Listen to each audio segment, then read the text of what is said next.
Mielieji sidabrinės linijos savanoriai, darbuotojai, kūrėjai ir įkvėpėjai. Gaila, kad šiandien negalėjau jūsų pasveikinti gyvai, tačiau visomis mintimis ir širdimi esu greta jūsų. Nors COVID pandemija atnešė į visas visuomenės grupės daug vienišumo, atsiskyrimo, mes kaip visuomenė per krizes pasižymėjome ir dideliu noru padėti. Padėti vienas kitam, sergančiam, vienišam ar bėgančiam nuo karo. Sakoma, kad senstanti visuomenė yra didelis iššūkis visiems. Ašgi mėgstu sakyti, kad tai yra ir iššūkis, tačiau ir galimybė.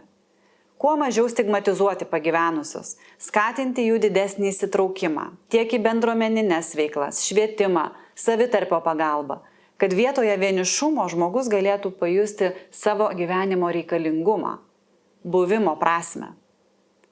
Nevyriausybinės organizacijos įgyvendina ne vieną projektą, kuriais skatinama vyresnio amžiaus žmonių bendradarbiavimo, kultūrinė, švietėjiška ir socialinė veikla, o sidabrinės linijos vaidmuo ypač reikšmingas ir reikalingas.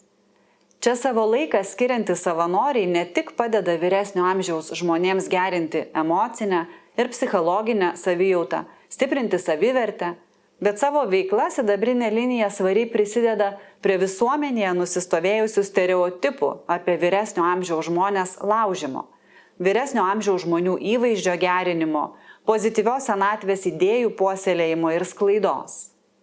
Džiaugiuosi, kad sidabrinė linija vienija gausų būrį savanorių.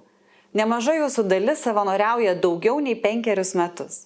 Jūsų savanorystė per COVID-19 pandemiją buvo ypač svarbi, kai per kelis mėnesius susirinko per 300 savanorių.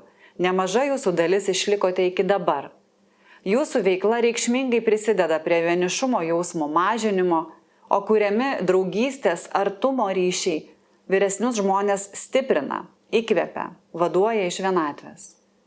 Nuoširdžiai dėkoju Jums už laiką, kantrybę, atjautą ir atsidavimą. Jūsų pokalbiai įprasmina, nuramina ir kaskart suteikia viltį eiti pirmyn. Būti ir laukti naujos dienos, naujo pokalbio.